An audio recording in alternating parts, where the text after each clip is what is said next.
Bonjour, ici Denis Boyer et bienvenue à cette présentation sur le défi Je consomme moins d'eau, spécialement conçu pour les gestionnaires d'HLM du Québec.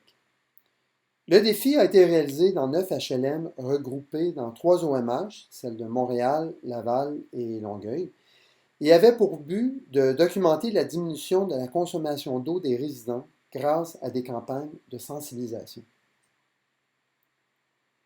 Pour mettre un peu en contexte, il est intéressant de mentionner qu'un Québécois moyen utilise environ 420 litres d'eau potable par jour. Il s'agit ici de la consommation résidentielle uniquement, donc pour se laver, cuisiner et évidemment pour s'abreuver. Selon l'OMS, seulement 100 litres par jour seraient nécessaires pour combler nos besoins en eau potable en tout confort. La consommation en France, par exemple, est beaucoup plus proche de cette valeur, avec une consommation journalière de 143 litres par personne. Les Québécois jouissent donc d'une grande marge de manœuvre pour faire beaucoup mieux sans se priver et sans effet néfaste pour la santé. Bien que ça ne saute pas aux yeux, il y a des bénéfices économiques autant qu'environnementaux à diminuer notre consommation en eau potable. D'une part, si une portion de l'eau potable économisée touche l'eau chaude sanitaire, ça signifie une réduction tangible des coûts de production d'eau chaude et un bénéfice immédiat pour les gestionnaires lorsque l'eau chaude est incluse dans le coût du loyer. D'autre part, il y a des coûts collectifs pour la production d'eau potable qui sont loin d'être négligeables, comme on le verra un peu plus loin. Évidemment, d'un point de vue environnemental, on a tout intérêt à protéger notre ressource en eau, malgré le fait que pour plusieurs, elle puisse paraître essentiellement inépuisable. Dans une résidence typique, on évalue à environ 35% de l'eau potable consommée la portion qui sert pour nos besoins hygiéniques. La production d'eau chaude représente ainsi plus de 20% des coûts d'énergie. Conséquemment, une réduction de la consommation devrait générer des économies mesurables. On peut s'attaquer au gaspillage de diverses façons, mais il est généralement admis que la clé réside dans les comportements des occupants, d'où l'importance de la sensibilisation. Pour donner une idée de l'ampleur des bénéfices pour la société qui peuvent découler d'une réduction du gaspillage de l'eau dans nos résidences, on peut songer au fait que 3 à 4 de l'électricité consommée au Québec sert au traitement et à la distribution de l'eau. Pour mettre ça en perspective, c'est l'équivalent de l'énergie consommée par l'ensemble des résidences de la Ville de Québec sur une base annuelle. Aussi, mentionnons que le coût total d'exploitation oscille autour de 1,50 $ par mètre cube pour les services d'eau potable et de traitement des eaux usées pour l'ensemble des municipalités du territoire. Le gaspillage de l'eau potable exerce une pression énorme sur nos ressources, en plus des coûts d'opération et d'immobilisation extrêmement importants et du risque de dégradation du service d'approvisionnement en eau potable. C'est sans compter le fait que la qualité de l'eau est déjà affectée pour des rivières exploitées au maximum et qu'on a atteint un niveau critique pour certaines nappes souterraines. Donc, comment peut-on faire pour réduire la consommation des locataires? Comme on peut le voir sur la diapo, il y a des solutions technologiques, par exemple des pommeaux de douche et des toilettes à faible débit, des aérateurs pour lavabo ou encore des machines à laver frontales efficaces en eau, pour les buanderies par exemple. À l'extérieur, on peut songer à la récupération d'eau de pluie pour l'arrosage ou le lavage de voitures. Il y a aussi des solutions moins techniques, comme simplement garder un pichet d'eau au réfrigérateur afin d'éviter de laisser s'écouler une dizaine de litres à chaque fois qu'on désire un simple verre d'eau. Bonjour, je m'appelle Sandrine Thérault et j'ai travaillé comme chargée de projet sur le défi Je consomme moins d'eau. Donc moi, je voulais vous parler un peu plus de l'aspect sensibilisation pour compléter l'aspect technique dont Denis vient de parler. Donc le projet Je consomme moins d'eau s'est tenu dans 9 HLM à Laval, Longueuil et Montréal. Et ainsi, on a pu explorer la corrélation entre la sensibilisation et la consommation d'eau et même faire des parallèles avec la consommation d'énergie. Donc, même si plusieurs dispositifs contribuent énormément à réduire la quantité d'eau potable et d'eau chaude consommée dans un bâtiment, c'est vraiment le comportement qui a la plus grande incidence sur cette consommation et qui demeure l'atout le plus considérable. Donc, c'est pourquoi il faut vraiment penser à l'aspect technique, mais aussi comportemental à la fois quand on pense à un projet de réduction de consommation d'eau ou d'énergie. Donc, en favorisant la prise de conscience des locataires d'un bâtiment, on leur donne les outils pour les aider à réduire leur consommation de manière significative et ainsi les gestionnaires peuvent alors bénéficier d'économies considérables tout en prenant action dans la protection de nos ressources, comme Denis l'a mentionné un peu plus tôt. C'est pour ces raisons que Écohabitation a voulu mettre en place un projet de sensibilisation sur la réduction de consommation d'eau par des concours et des activités de sensibilisation. Donc, le grand concours mettait les 3 bâtiments de chaque OMH en compétition pour la plus grande baisse de consommation. Pour faire ce concours, ça nous prenait bien sûr un outil de mesure pour analyser cette corrélation entre sensibilisation et changement et voir la variation de consommation d'eau potable. Donc, on a pris des relevés de mesure de compteur d'eau sur un an complet. Bon, alors parlons maintenant des résultats du suivi.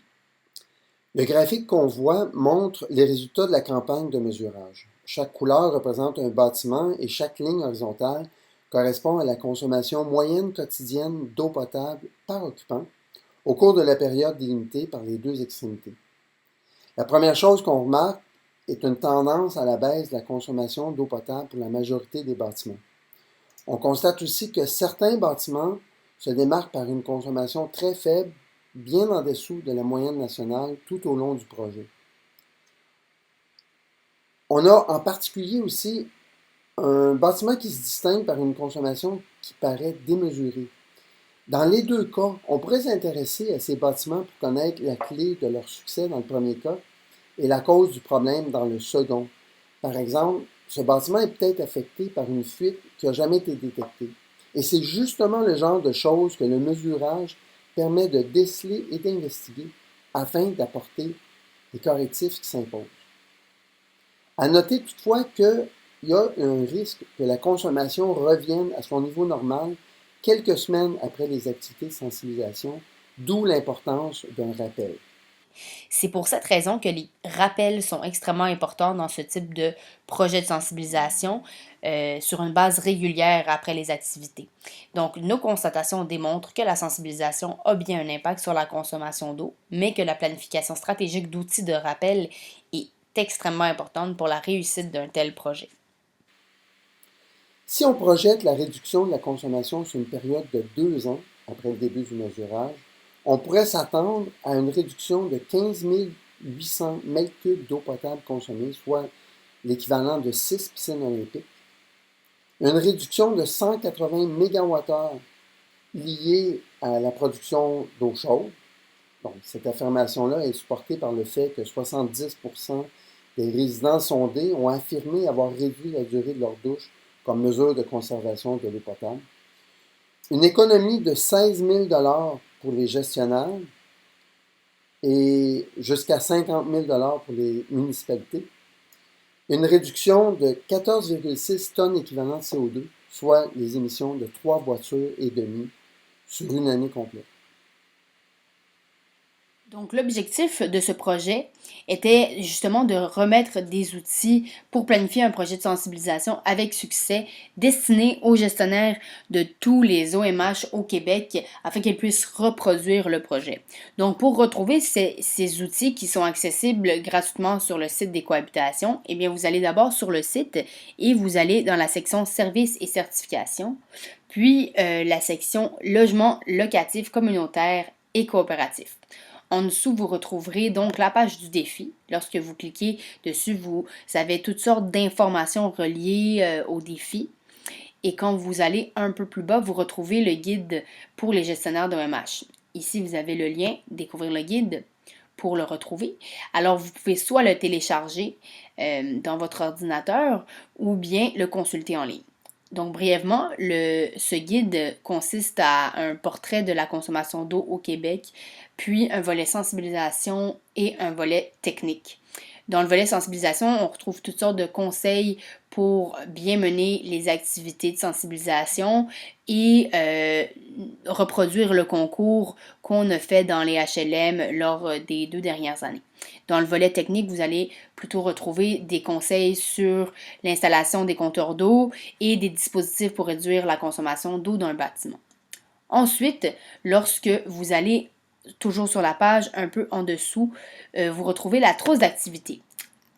Vous retrouverez donc des jeux conçus en collaboration avec les jeux au hasard, spécialement conçus pour justement cette thématique-là. Donc, par exemple, ici, vous avez la première activité qui a été animée dans les bâtiments sur la consommation d'eau potable à la maison. Donc, vous avez le guide déjà préparé. Vous retrouvez vraiment tout le descriptif pour reproduire la préparation, comment faire la présentation de l'activité et le descriptif de toutes les cartes de jeu du jeu avec une partie théorie où vous avez vraiment l'information reliée à la thématique de l'eau.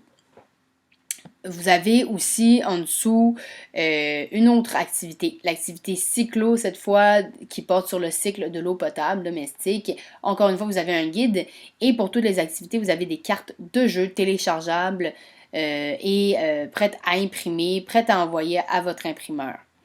Vous avez d'autres sortes d'activités comme un bingo avec des cartes d'eau sur la thématique de l'eau, des suggestions de films et même des outils promotionnels pour reproduire le défi dans son ensemble.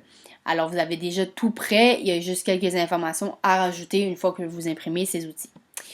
Finalement, vous retrouverez, si nécessaire, au besoin, un deuxième guide d'accompagnement qui, lui, vise plutôt toutes sortes de changements de comportement sur différentes thématiques, par exemple l'énergie du bâtiment, justement le préféré des cohabitations, la consommation d'eau, l'alimentation saine, biologique, végétarienne, etc.